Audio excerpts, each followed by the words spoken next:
Hello, ladies and gentlemen. Today, I would like to talk with you about what my thoughts are on a blockchain and cryptocurrency based world and other associated musings. Let us begin. Your government wants to wage a war against another country. They can't forcibly tax the citizens because everybody is using Bitcoin, so they have to ask you, the people, to please send X number of Bitcoins to finance the war. Will you finance that war? Your government wants to continue waging a war against drugs. Does your moral outrage of druggies extend to your money? In a Bitcoin world, the government has to ask you for money to finance the war against drugs. Will you pay? A politician has promised the people a number of things to get elected. A smart contract is in place to ensure those things are either done by a set period of time, otherwise the politician and the party is out of office. If the politician stuffs up for whatever reason, automated code in the form of if-then-else statements are executed based on what you, the public, want to have happen to the politician and their party if they stuff up. Politicians no longer lie, cheat and steal because that doesn't work in a blockchain and cryptocurrency based world. Politicians can now be trusted. All your personal identification documents, the license, passport, government issued ID, etc., are linked to your biometric markers. You own your personal identity and you use your biometrics to log in to every single website you currently are asked to create a username and password for. You don't need that spreadsheet of yours with numerous usernames and passwords in it in this new world. Usernames and passwords have gone the way of the dinosaur. All of your bank credit cards, debit cards, etc. are now obsolete. The big, powerful banks of old have been utterly decimated in the same way the media industry was decimated by the internet when it came along and created a way for anyone, anywhere on earth, to create content and for you to consume it for free. No more storing your secret keys on your credit card as a credit card number. You now use your biometrics, iris scan and thumbprint to access your money. Your secret keys are your biometric markings and they cannot be forged. It's not paper money either. It's Bitcoin and it keeps going up in value instead of down like the paper money you're used to use. The older you get, the more your Bitcoin is worth and the less power banks have. You watch as they reduce in size considerably as you grow wealthier over time because the parasites are not stealing from you in the way they are today. The government is reduced in size significantly. They cannot grow out of control because you, the people, have the power now and you would not give them money to finance their endless growth. The national cryptocurrency they have created, which you're forced to use by force of law, you convert to Bitcoin or other non-inflatable cryptocurrencies as soon as you get paid. You're now a truly free citizen, and the government is your servant because you have gained self-sovereignty and separated yourself from your nation's money supply and government. All voting occurs on the blockchain. No more paper, forms, no more ballot bullshit, all of that's gone. All votes can be seen on the public blockchain, which gives a timestamp of your vote. You vote with your biometrics. Stockbrokers, investment bankers, investment banks, settlement houses, etc. are considerably reduced in size. Those people and institutions are not needed anywhere near what they are in today's world. They're redundant in a blockchain world. Considerably fewer lawyers are needed anymore. Those that do go into law are essentially lawyer programmers. Smart contracts rule. The day you die, your will is executed as a smart contract. Your descendants receive their inheritance instantly. No need for lawyers, wills, probate, etc. It all happens instantly and is settled instantly. No more fights over wills, no more family bullshit after you have died with people fighting over your estate. It's a different world. Every item you own has a provenance record. It is all on the public blockchain. You know exactly where everything you own came from, the data manufacturer, etc. All recorded perfectly in the blockchain and unalterable. You can look up any manufactured product and determine its provenance easily. You buy a house. Iris scan and thumbprint is all that's required to identify your creditworthiness and ability to pay. You need a mortgage. Mortgages don't work the same as they do now. That system is dead, as people refuse to use government and bank-issued fiat currency and the free market rules, with peer-to-peer lending ruling the day. Your mortgage is crowdsourced and decentralized.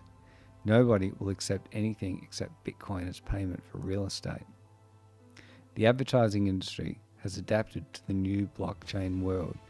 Every advertisement that you are exposed to costs the advertiser money, as your attention has now been monetized.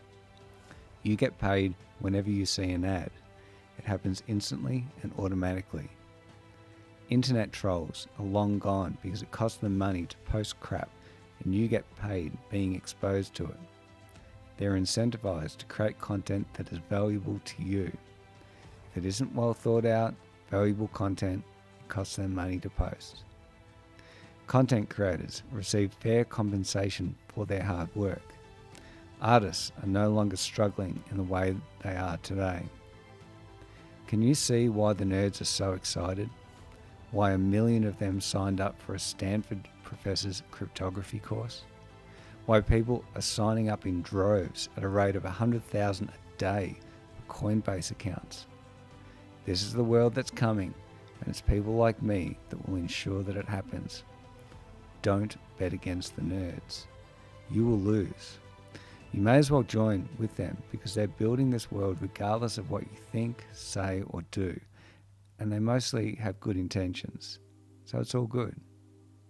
They're not lying, cheating, stealing thieves, unlike some of the powers that be in today's world.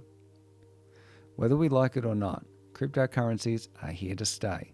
And it doesn't matter if you or I or anybody else believes in them or not.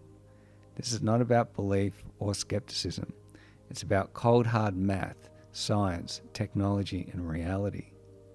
Cryptos will exist even if behind the scenes and be abstracted away from the end users so as to lessen the complexities of them.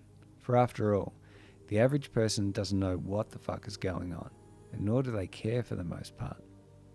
The leaders in technology, the high-level managers, will be directing the lower-level programmers to work on this technology.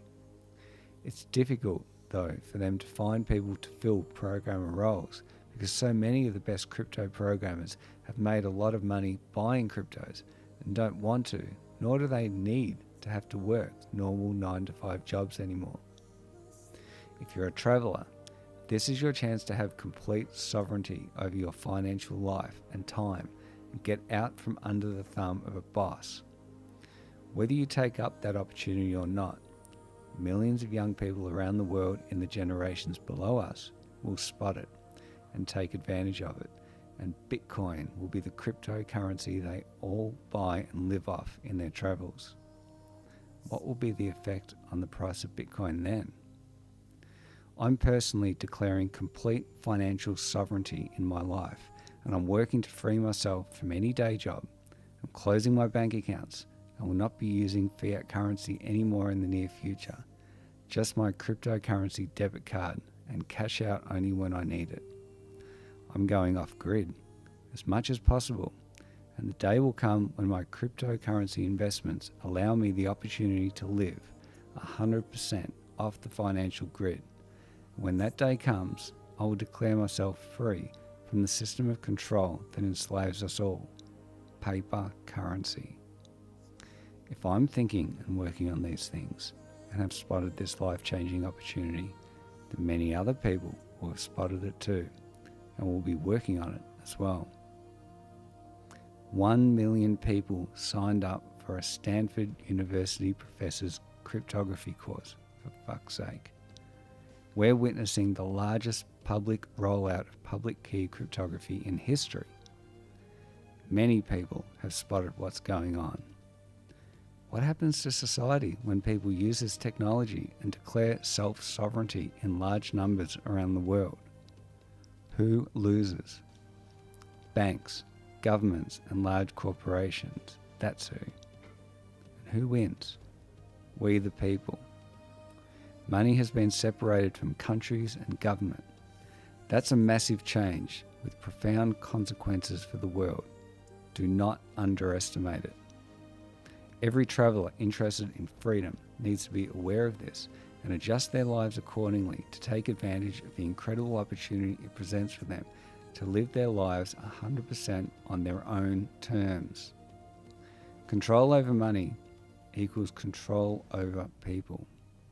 Government had a monopoly in this area, which they maintained by force. They have now lost it.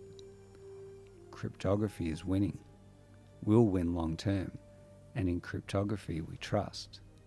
Not in government we trust, not in corporations or even other people, in cryptography. Government now has to compete with privately issued money. They will lose this competition, and 100,000 people signing up to Coinbase in a day proves to me that the people can see the importance of this and are waking up and taking action in droves. 100,000 people. That's the capacity of a large sporting arena like the MCG. In a day. Personally, I've regained my faith in the people of the world. It shows that they want their freedom. Satoshi Nakamoto gave the world a great gift with Bitcoin. A gift I believe to be worthy of a Nobel Prize in both economics and peace. He will receive no Nobel Prize, but in time, due to his innovation, the most important in computer science in my lifetime, the world will be a much better and more peaceful place as governments around the world, due to having lost their monopoly power over the issuance of currency, are unable to finance their ridiculous wars on terror, wars on drugs, and all the other bullshit wars they wage at the expense of we the people. You cannot wage war in a cryptocurrency-based economy. Thank you very much, Satoshi Nakamoto. All the best, ladies and gentlemen. I'm Clarke Towson, CEO of INTJ.